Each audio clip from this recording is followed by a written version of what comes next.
tuning in to the Real Sisters ATL. I'm Allison. I am Christina. And yes, we are Real Sisters. All right, y'all. We are back with part 2 from last episode of Tales from the Hood. Yes. We reviewed the first scene, the cemetery scene. Yes, but we're not going to give too much details. You have to go back and watch. Right. Y'all tune in to last week's episode and let us know what you guys thought. And we're going to dive into today's episode, which is another tale from the film, another pivotal tale. Yes, very pivotal. Right. And this one was called The Puppet. I don't know if you guys remember that scene, but let's dive into it. Yes, let's get into it. So this scene featured Corbin Burnson. You all may know. He starred as Duke Metger. He was running for governor, I believe, in the film. And there was a lot going on in this scene. There was so many different dynamics, primarily like a racial undertone.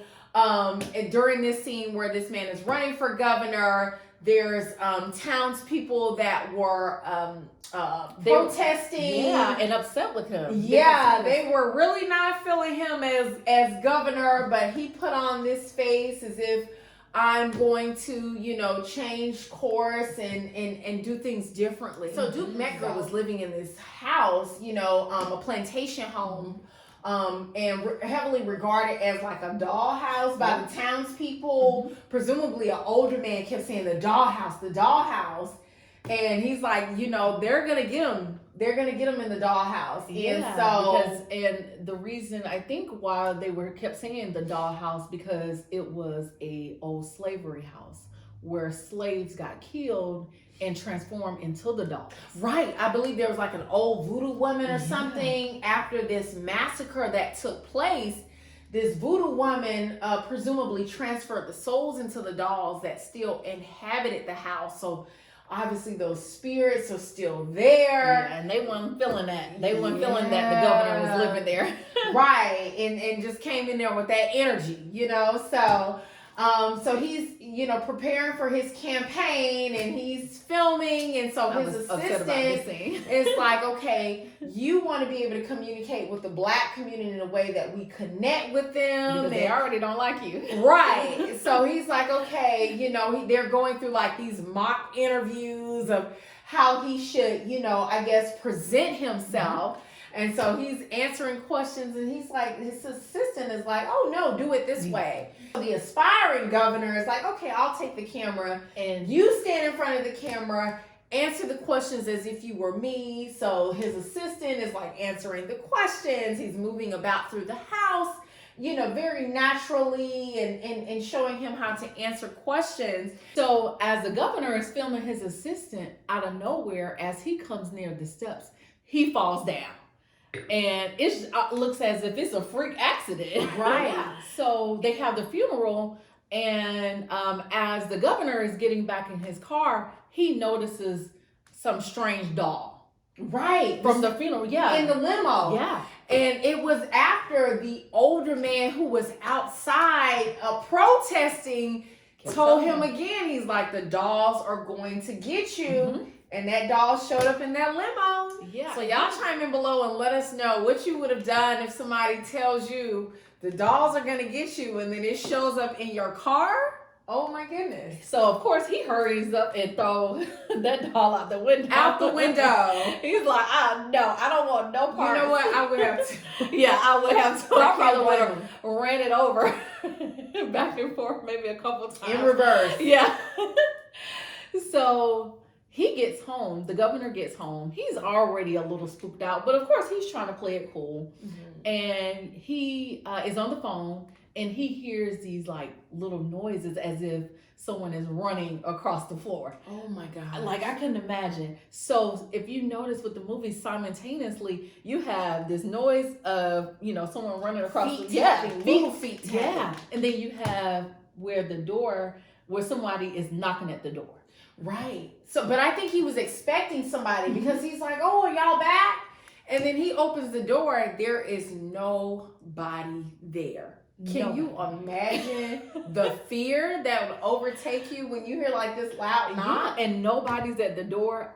Only to turn around and see the doll sitting on the stairs. Ooh. The doll that he threw out the window earlier in the day. I didn't know what to expect during that Oh part. my goodness. So I knew it was about to get real. It was. Chime in below. Let us know what your thoughts were in this moment when that doll was sitting there at the bottom of those stairs. Face to face. Right. I thought he was just gonna run up to him and With like the stare down. And the doll had the face like, oh yeah, it's about to go down.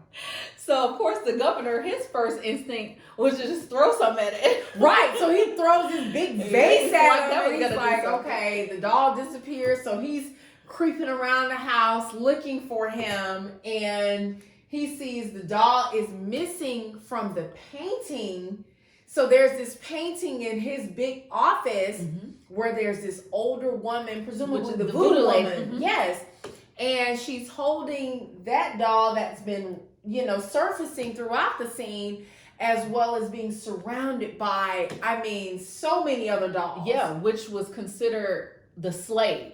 Right. Yeah. So it's like this doll disappears off of the painting. So it's almost like he's come out of that painting and come into reality, which is even more creepy. So he finally finds the doll, pins him to the darts target, and tries to blow him away with the shotgun. Only to go back into the house to find more dolls missing off of the painting. Like, okay, there's more where that came from. And the governor felt so defeated. Remember, he took something and started hitting the painting, and the voodoo woman, blood started coming out of her mouth. Yeah, it was the perfect balance between what was in the picture and reality. And it's like those two worlds started to merge as he's hitting the lady with this object, and there's like blood coming from her mouth. So it's like, okay, this is becoming more and more real. Yeah, very lifelike. This is getting intense. So, after he presumably blows the first doll away, there's more dolls that have that come off of the painting and descend upon him and start attacking him, and just chewing on his flesh, eating him away. And the camera pans back to the artwork where even the old voodoo woman is missing, and she appears in the office, and she's in her rocking chair with the original doll in her hand, the lead doll, right? Like, the leader. I told you we were coming back. They tried to warn him. Yeah. But of course, he didn't listen. He didn't listen. So you guys chime in below. Let us know what your thoughts were on this particular scene. What strikes you as odd? What creeps you out? We want to know all of that. Chime in, drop it in the comments below. Also, do not forget to like, subscribe, tag, share. Let everybody know to join us on this journey. We are going to be bringing so much more horror classics, new and old, so much new content coming your way. And we thank you for tuning in to the Real Sisters ATL. And yes, we are Real Sisters.